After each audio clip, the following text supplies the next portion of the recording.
Good morning, one and all. Today is 19th May 2021 and we'll be taking classes. The syntax of classes and how do you declare a class.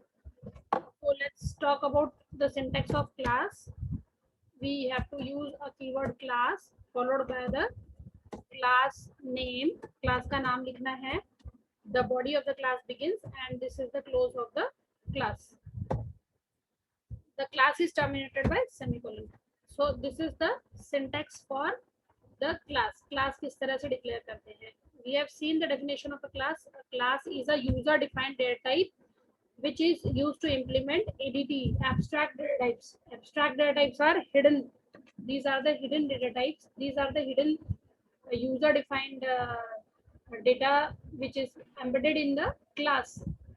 And a class consists of data members and member function. So how do you declare a class? We have to use a keyword class. Class keyword use करना है, followed by the name of the class. जो class का नाम देना है उसको name identifier naming conventions follow करके उसका नाम लिखना है. इसका class का नाम 255 characters तक हो सकता है. कोई भी नाम दे सकते हो आप, जैसे आपका खुद का नाम रहता है, आपके फ्रेंड्स का नाम रहता है, इसी तरह से क्लास का भी नाम रहता है, पर एक नाम देने का तरीका रहता है. नाम देने का तरीका ये है कि you have to begin with the character followed by any set of characters और डिजिट्स. मतलब पहली प्लेस पे कैरेक्टर रहेगा, उसके सेकंड प्लेस पे कैरेक्टर या डिजिट्स रह सकता है, उसके बाद में अंडरस्कोर सिर्फ स्पेशल कैरेक्टर ये अलाउड है, कॉमा डॉट सेमीकोलन ये सब अलाउड नहीं है. जितने स्पेशल कैरेक्टर्स है जैसे exclamation, at the rate, hash, dollar, percentage, caret, ampersand, star, bracket open, square bracket close, round bracket, ये सब कुछ भी अलाउड नहीं है. प्लस माइनस डिवाइड जब इसका नाम देते हैं सिर्फ ये एक अंडरस्कोर अलाउड है. स्पेस भी अलाउड नहीं है. अगर आप क्लास का नाम इस तरह से देते हो एक स्पेस देके तो ये भी अलाउड नहीं है. कीवर्ड्स भी अलाउड नहीं है. जो कीवर्ड्स हम यूज करते थे जो क्लास में स्पेसिफिक C++ कंपाइलर में स्पेसिफिक मीनिंग है उनका, वो भी हम क्लास के नेम में यूज नहीं कर सकते हैं.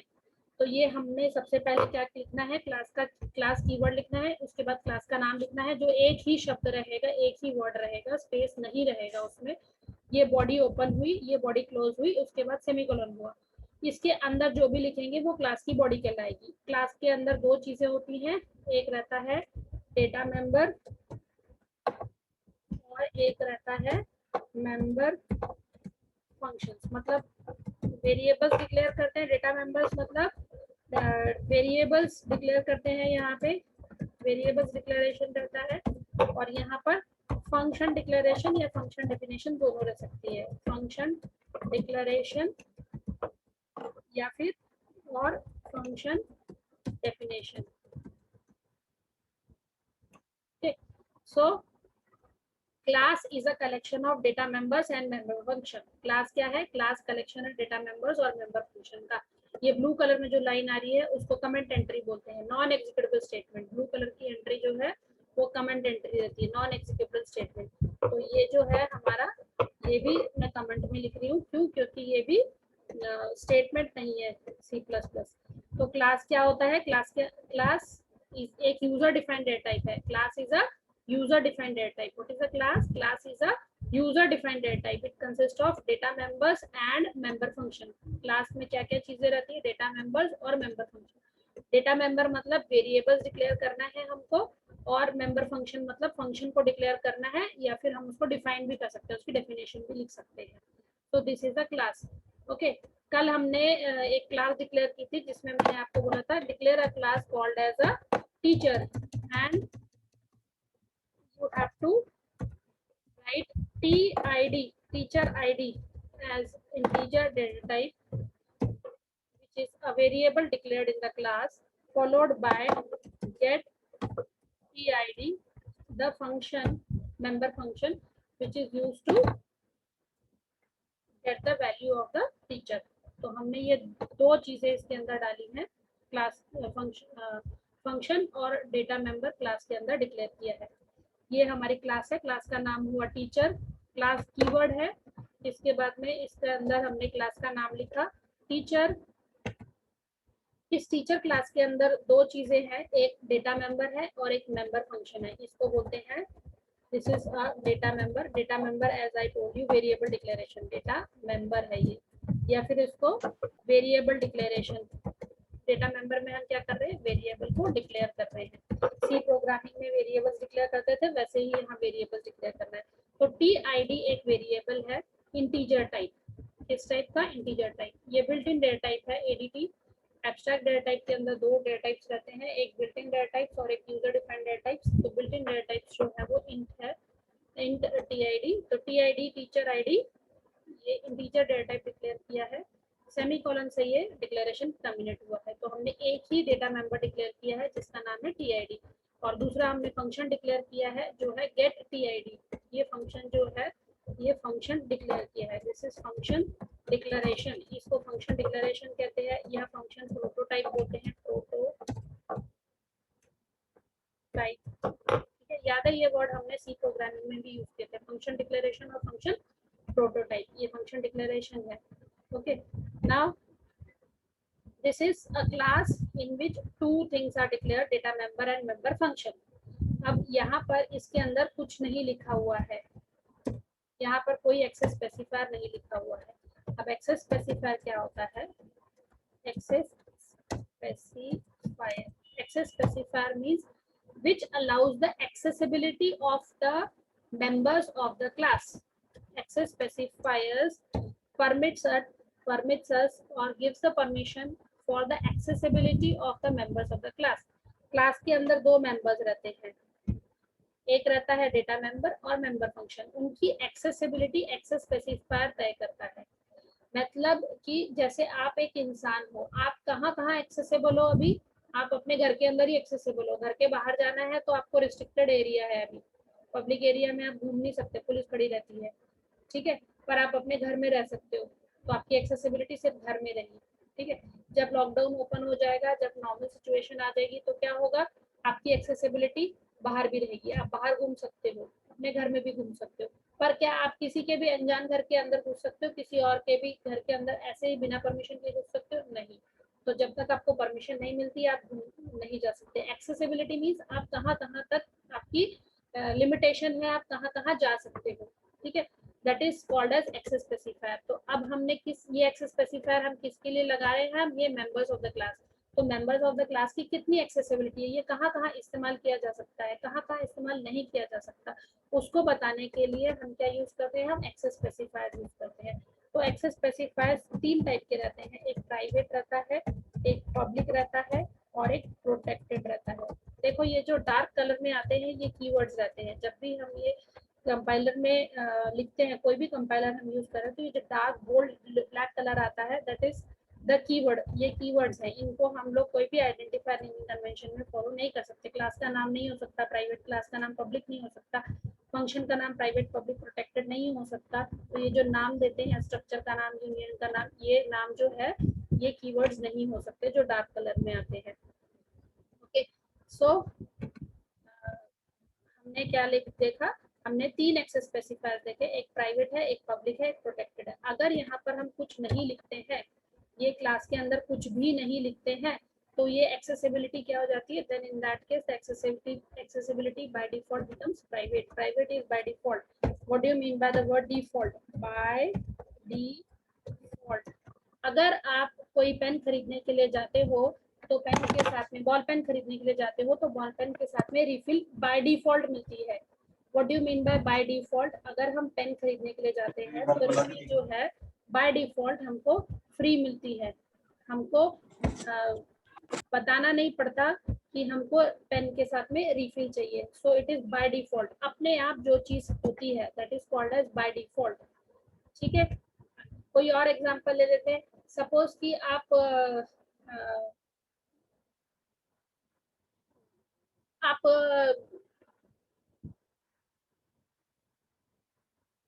आप कोई एक सोप खरीदने के लिए जाते हो, तो सोप के साथ में प्रिंटेड रहता है फ्री ₹1 सैशे ऑफ शैम्पू। ठीक है, तो बाय डिफॉल्ट जब भी हम सोप खरीदते हैं तो उस सोप के साथ में डिफॉल्ट में आपको सोप का सैशे मिल जाता है। तो आपको उसको स्पेसिफाई नहीं करना पड़ता, बताना नहीं पड़ता, अपने आप वो चीज मिल जाती है। जब हम सोप खरीदते हैं तो सोप का जो कवर रहता है उसके अंदर बाय डिफॉल्ट मिलता है। ठीक है, so some things which are being given by default अपने आप हो जाता है, अपने आप मिलता है, that is called as default, उसको बताना नहीं पड़ता। इस तरह से यहाँ पर भी मेंबर्स में अगर हमने कुछ नहीं लिखा है, यहाँ पर कोई भी एक्सेस स्पेसिफायर नहीं लिखा है, एक्सेस स्पेसिफायर की पोजीशन क्या है, एक्सेस स्पेसिफायर की पोजीशन ये है, यहाँ पर एक्सेस स्पेसिफायर लिखा जाता है, यहाँ पर एक्सेस स्पेसिफायर लिखा जाता है। ये एक्सेस स्पेसिफायर अगर कुछ नहीं लिखा हुआ है यहाँ पर, इसका मतलब क्या है, वो प्राइवेट एक्सेस स्पेसिफायर है। अगर कोई भी वर्ड नहीं लिखा है तो क्लास के अंदर सारे मेंबर्स बाय डिफॉल्ट प्राइवेट होते हैं। ओके, अगर हमने लिख भी दिया यहाँ पर प्राइवेट वर्ड तो ये प्राइवेट होता है, या तो आप लिखो या तो नहीं लिखो। अगर नहीं लिखा इसका मतलब वो प्राइवेट है, अगर आपने लिखा तो कोई प्रॉब्लम नहीं है। अगर आपने लिखा यहाँ पर प्राइवेट है, उसके नीचे जितने भी चीजें आती है वो सब क्या कहलाएंगी, प्राइवेट। तो ये दोनों मेंबर्स जो है वो प्राइवेट कहलाएंगे। मतलब टीआईडी जो एक वेरिएबल क्लास के अंदर डिक्लेयर किया हुआ है, that is a private variable declared with in the class. और ये जो हमने फंक्शन डिक्लेयर किया है, ये फंक्शन भी प्राइवेट के अंदर आएगा, इसकी एक्सेसिबिलिटी प्राइवेट होगी। अब प्राइवेट का मीनिंग क्या होता है ये हम डिस्कस करेंगे। ओके, अगर इसकी जगह हमने यहाँ पर प्रोटेक्टेड लिखा तो इसकी एक्सेसिबिलिटी दोनों की प्रोटेक्टेड हो जाएगी। ठीक है, अगर यहाँ पर हमने पब्लिक लिखा तो इन दोनों की एक्सेसिबिलिटी पब्लिक हो जाएगी। जब भी एक्सेस स्पेसिफायर लिखते हैं उसके बाद में यहाँ पर कोलन लगाना है, जब भी वेरिएबल डिक्लेयर करते हैं उसके बाद यहाँ सेमीकोलन लगाना है, जब भी फंक्शन डिक्लेयर करते हैं उसके बाद सेमीकोलन लगाना है। एम्प्टी ब्रैकेट मतलब function is not taking any parameter. ये फंक्शन की डेफिनेशन और फंक्शन किस तरह से लिखा जाता है सी प्रोग्रामिंग में हम ऑलरेडी डिस्कस कर चुके हैं। ओके, अब हम बात कर रहे हैं एक्सेस स्पेसिफायर्स की, प्राइवेट, पब्लिक और प्रोटेक्टेड एक्सेस स्पेसिफायर। तो यहाँ जो भी वर्ड लिखा है वो एप्लीकेबल होगा इन दोनों मेंबर्स के लिए। पब्लिक लिखा है तो ये दोनों मेंबर्स पब्लिकली एक्सेस होंगे, अगर ये प्राइवेट लिखा है तो दोनों मेंबर्स प्राइवेटली एक्सेस होंगे, अगर यहाँ प्रोटेक्टेड लिखा है तो दोनों मेंबर्स प्रोटेक्टेड एक्सेसिबिलिटी होगी। अब यहाँ पर अगर हमने कुछ नहीं लिखा तो यहाँ डिफॉल्ट में क्या होता है, unmute and tell me quickly. अगर हमने यहाँ पर कुछ नहीं लिखा तो what is the accessibility of private private it's private. अगर मैंने यहाँ पर पब्लिक लिखा है तो what is the accessibility of TID, TID की एक्सेसिबिलिटी क्या होगी, Private. यहाँ प्राइवेट, इसके ऊपर कुछ नहीं लिखा है, then it is called as private. Then in the case of function get TID, just get TID के above we have written public, public small case में लिखना है, p capital नहीं आएगा, p small है यहाँ पे। So this public accessibility is being applied to get TID function. So what is the accessibility of TID over here? If we are not specifying anything, it is private. What is the accessibility of get TID function, which is written Public. here? It is public. Okay, so likewise we can write. अब यहाँ पर एक हमने data member declare किया है, यहाँ पर हम और भी डेटा मेंबर डिक्लेयर कर सकते हैं लाइक दिस। तो ये हमारा एक और वेरिएबल डिक्लेयर हो गया। इस वेरिएबल की एक्सेसिबिलिटी क्या हो गई, what is the accessibility of this variable? Since nothing is written at the top, Private. it is private. We can write one more function over here, get name. What is the accessibility of get name function over here? public We can write put id function over here. What is the accessibility of put id function? public What is the accessibility of put name function here? public Okay. Okay, ये तीन. Protected we will be discussing when we will be talking about inheritance concept. So there are three access specifiers: public, private and protected. Protected will be discussed when we talk about the inheritance. Okay, now here जब भी हम whenever we declare a class declaration करते हैं तो data members को maximum time हम private रखते हैं और functions को हम public रखते हैं। ऐसा हम इसलिए करते हैं because we want that these data members should be encapsulated, should be hidden within the class teacher only. अब इसकी accessibility कहाँ रहेगी? TID और name की accessibility is restricted only within the class. The meaning of the private member is the accessibility of the private members is restricted only within the class. सिर्फ इसकी accessibility teacher class के अंदर होगी, इसकी TID और name की accessibility within the class का मतलब है कि accessibility within the function of the class। जो ये हमारे get TID name function है, get name put ID put TID function है, put name function है, तो इनकी फंक्शन के अंदर ये दोनों वेरिएबल्स को हम इस्तेमाल कर सकते हैं। इन वेरिएबल्स को हम क्लास के बाहर इस्तेमाल नहीं कर सकते। We can not use these variables outside the class because the accessibility of these two variables is private and the accessibility of these four function is public, so these functions can be accessed outside the class also. क्योंकि ये function public declare किए हुए हैं तो इनकी accessibility class के अंदर और क्लास के बाहर भी है। This is the meaning of the public. Public का मीनिंग रहता है accessibility within the class as well as accessibility outside the class. Okay, private, public, protected. अगर कोई मेंबर प्राइवेट है member is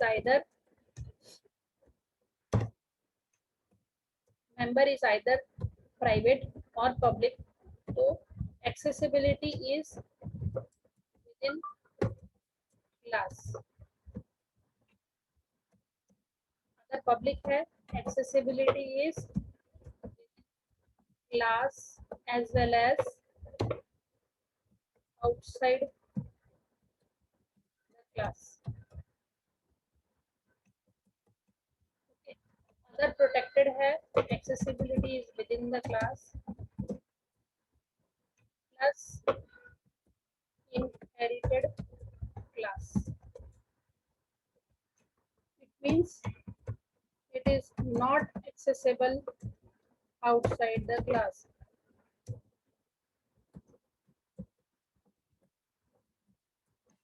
It means it is accessible within the class, inherited class also accessible, inherited class as well, which one? Public। And this protected within the class, inherited class and not outside the class। ये हमारे members की accessibility है। अगर हमारा member चाहे वो data member हो या फिर मेंबर फंक्शन हो, अगर वो प्राइवेट पार्ट में डिक्लेयर किया हुआ है तो सिर्फ क्लास के अंदर एक्सेस होगा, क्लास के बाहर एक्सेसिबल नहीं होगा और इनहेरिट भी नहीं होगा outside the class and not inherited with in the class. Not inherited.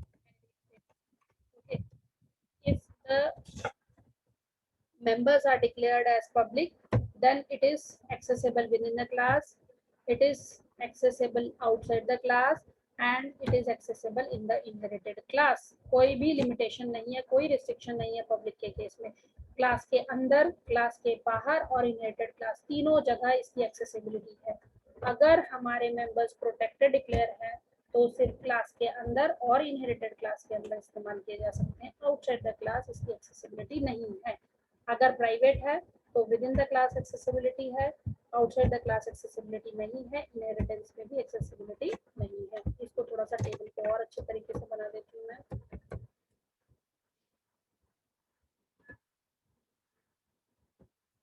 Inheritance का हमने लास्ट में लिखा,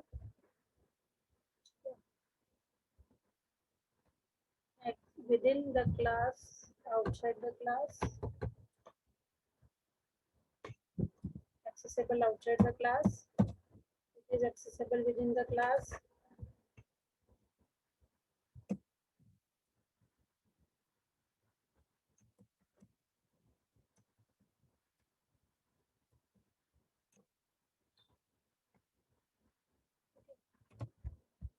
तो now see with in the class accessibility क्या है, किस किस की with in the class accessibility है? सारे मेंबर्स, अगर वो प्राइवेट डिक्लेयर होते हैं या फिर पब्लिक डिक्लेयर होते हैं या फिर प्रोटेक्टेड डिक्लेयर होते हैं। अगर मेंबर्स प्राइवेट है, पब्लिक है या प्रोटेक्टेड है, उनकी accessibility within the class रहेगी।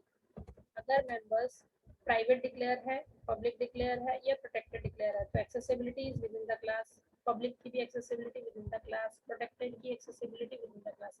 यस, इट मींस इसका कोई फर्क नहीं पड़ता चाहे वो प्राइवेट हो, चाहे वो पब्लिक हो या प्रोटेक्टेड हो। अपने घर में सारे कोई फ्रीडम से रह सकते हैं, प्राइवेट, ठीक है, पब्लिक भी रह सकते हैं और प्रोटेक्टेड भी रह सकते हैं, ठीक है। सारे मेंबर्स जो है वो विद इन द क्लास आराम से रह सकते हैं, पर जो प्राइवेट मेंबर्स है वो क्लास के बाहर एक्सेसिबल नहीं है। प्राइवेट मेंबर्स क्लास के बाहर एक्सेसिबल नहीं है। ठीक है, हमारी पार्किंग ही देख लेते हैं, पार्किंग का एग्जांपल लेते हैं इसके बाद।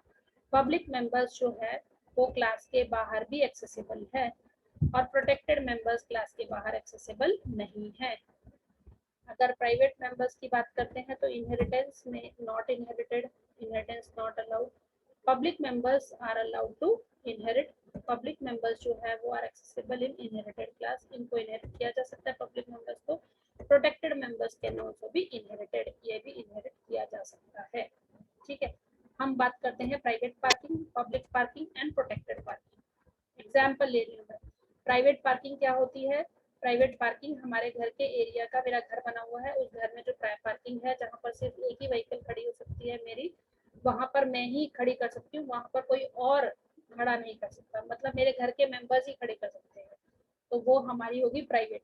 So private is not accessible, इसकी एक्सेसिबिलिटी बाहर के लोगों को नहीं है। Private not accessible outside the class, class के बाहर एक्सेसिबिलिटी नहीं है, बाहर के लोग जो है वो यहाँ पर आकर एक्सेसिबिलिटी अलाउड नहीं, सिर्फ प्राइवेट लोग ही अलाउड है। ठीक है, neither it is being inherited, ना ही ये किसी को आप दे सकते हो कि भैया हमने रेंट पे दे दिया तुम्हारे को, मेरे घर के सामने की जगह तुम ये कर लो, वो जब तक नहीं देते जब तक उसको पैसा नहीं पे करते, that is under protected. Public, public parking मतलब रोड पे पार्किंग है, रोड पे पार्किंग तुम भी कर सकते हो, मैं भी कर सकती हूँ। ठीक है, मतलब बाहर, outside the class, with in the class भी एक्सेसिबल है, आउटसाइड द क्लास भी एक्सेसिबल है और इनहेरिटेड क्लास भी एक्सेसिबल है। आपने आपकी पब्लिक पार्किंग है, खुद भी यूज किया, दूसरे भी यूज कर रहे हैं और किसी और को भी बोल दिया कि तुम भी यूज करो। अब प्रोटेक्टेड पार्किंग, प्रोटेक्टेड पार्किंग में क्या होता है कि आप ये पब्लिक पार्किंग पब्लिक प्लेस पे प्रोटेक्टेड रहती है। पब्लिक प्लेस पे प्रोटेक्टेड है मतलब जैसे कि आप गार्डन के सामने पार्किंग करते हो, रेस्टोरेंट के सामने पार्किंग करते हो, पेड पार्किंग करते हो, तो वो सब पार्किंग प्रोटेक्टेड पार्किंग आती है। वो विद इन द क्लास भी एक्सेसिबल है, बाहर जो आउटसाइड द क्लास है वहाँ एक्सेसिबल नहीं है, वहाँ एक्सेसिबल नहीं है, only in inherited class it is accessible. So we can consider these three as these type of access specifiers. इनकी accessibility कहाँ-कहाँ available है. Okay. Now let's move forward. अभी इसको हटा देते हैं. अब हमने जो accessibility दी हुई है उसको किस तरह से बताई जाती है. Okay. Next thing is objects. What do you mean by object? Objects are the instance of the class. Objects क्या होते हैं? क्लास के इंस्टेंस होते हैं। Objects are the instance of the class, class का इंस्टेंस जो होता है that is called as objects. तो एक क्लास का एक से ज्यादा ऑब्जेक्ट क्रिएट किया जा सकता है। Why do we create the object of the class? So that we can access the members of the class. Accessibility of the members of the class is through objects only. Accessibility of the members of the accessibility of the members of class is possible only objects. Accessibility, members की accessibility possible किससे होगी? Object से। अब हमने ये members use तो कर लिए, डिक्लेयर तो कर दिए, यहाँ पर डाटा मेंबर डिक्लेयर कर दिया, मेंबर फंक्शन डिक्लेयर कर दिया। अब इनको इस्तेमाल करना है, इनको यूज करना है, इनको यूज करने के लिए हमको ऑब्जेक्ट क्रिएट करना पड़ता है। हम इस क्लास का जो नाम है उस नाम से इनको हम यूज नहीं कर सकते, हमको इस नाम से हमको इंस्टेंस क्रिएट करना पड़ेगा, those are called as the object. क्यों इंस्टेंस क्रिएट करना पड़ेगा? क्योंकि ये यूजर डिफाइंड डेटा टाइप है। जैसे हमारा इंट डेटा टाइप है, कैर डेटा टाइप है बिल्ट इन, वैसे ही टीचर जो है वो एक डेटा टाइप क्रिएट हो गया है, that is called as user defined data type. तो हम डायरेक्टली इंट को इस्तेमाल नहीं कर सकते, डायरेक्टली कैर को नहीं इस्तेमाल कर सकते। हम इंट का इंस्टेंस क्रिएट करते हैं TID, TID is of type integer, name is of type char. Similarly we have to create object, object is of type class. तो हम जो ऑब्जेक्ट क्रिएट करेंगे उसके मेंबर्स को एक्सेस करने के लिए, क्लास के मेंबर्स को एक्सेस करने के लिए हम ऑब्जेक्ट क्रिएट करेंगे। Syntax for creating objects, objects create करने के लिए सिंटैक्स क्या है? क्लास का नाम लिखना है, class name followed by one space followed by object name. एक ऑब्जेक्ट नेम लिखा, comma comma, second object name, comma, third object name you can write as many objects as you want. तो कैसे लिखते हैं, जैसे हम एक इंटीजर वेरिएबल लिखना है, ए एक इंटीजर वेरिएबल हो गया, दूसरा इंटीजर वेरिएबल हो गया, तीसरा इंटीजर वेरिएबल हो गया। तो ये हमने 3 वेरिएबल्स डिक्लेयर किए ऑफ टाइप इंटीजर। सिमिलरली यहाँ पर जब मैं क्लास बोल रही हूँ तो what is class, class is also a user defined data type. Integer जो है वो डेटा टाइप है, बिल्ट इन डेटा टाइप है, एडीटी है, ये भी एडीटी है, ये यूजर डिफाइंड डेटा टाइप है। Class is a user defined data type. तो आप इसको जैसे इंट को ट्रीट करते हो वैसे क्लास को ट्रीट करेंगे। उसके बाद में एक स्पेस देंगे, यहाँ पर हमने स्पेस दिया हुआ है, 3 वेरिएबल्स डिक्लेयर किए हुए हैं, इसी तरह से हमने 3 ऑब्जेक्ट्स डिक्लेयर किए हुए हैं। एक ऑब्जेक्ट डिक्लेयर कर सकते हो, 2 कर सकते हो, 3 कर सकते हो, जितने आपको ऑब्जेक्ट डिक्लेयर करना है उतने ऑब्जेक्ट्स डिक्लेयर करोगे, terminated bye semicolon. So this is how do you create an object. So objects are the instance of the class and these are created because we want to access the members of the class. Members को access करने के लिए object के through भी access कर सकते हैं, class के through हम members को access नहीं कर सकते, उसका अलग तरीका है, that we will see later on. Now we have created the class named as teacher. So teacher is a class, teacher is a class and the object of the teacher is, say for example, t1, semicolon. तो हमने ये teacher class create कर लिया। इस teacher class create करने के बाद में हम टीचर के ऑब्जेक्ट्स क्रिएट करेंगे। तो ये ऑब्जेक्ट्स क्या हुए, t1 is of type teacher, t2 is of type teacher, t3 is also of type teacher. So these 3 are the objects of the class called as teachers. These objects are used to access the members of the class. So how do we access the members of the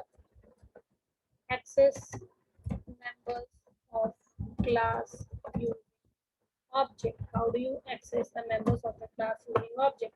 So the syntax is we write object name dot operator member name. कैसे लिखते हैं, how do you access members of the class? We access members of the class by object name dot operator member name. So what is the object name?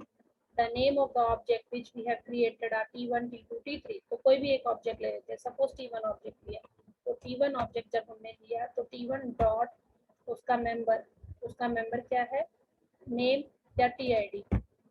Okay, तो अगर हमने tid लिखा, t1 dot tid, that is the member of the class, तो हम जब भी member को access करेंगे t1 डॉट tid लिखेंगे, ठीक है, डायरेक्टली tid नहीं लिखेंगे, we have to use object name dot member name. चाहे हमको उसको प्रिंटिंग करना है, चाहे उसको स्कैनफ करना है, scanf reading, cin statement, output print कराना है, cout statement, then we want to add subtract. तो जब भी हमको इसको इस्तेमाल करना रहेगा हमको t1 डॉट tid इस्तेमाल करना पड़ेगा। सिमिलरली सपोज हमको नेम को यूज करना है तो t1 dot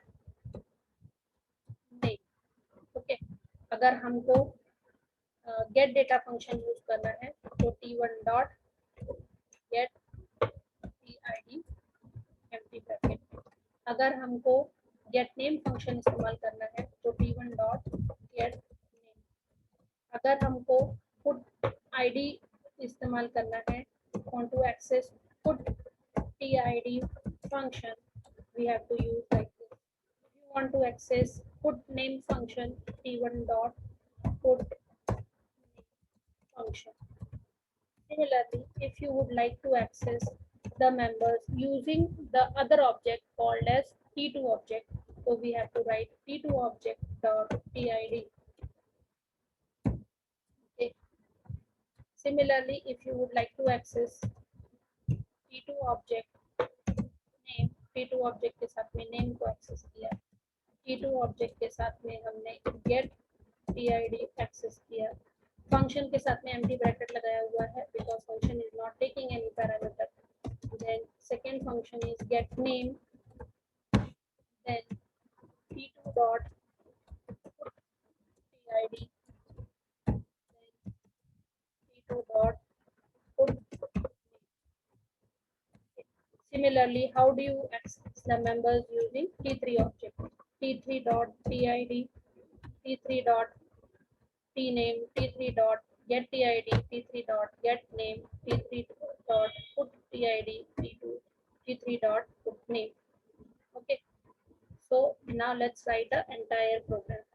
Again, I repeat that the members of the class are accessed only through the objects of the class. Objects are the instance of the class. To create the object of the class, we have to write the name of the class followed by one space followed by the objects. We can create one object or more than one object.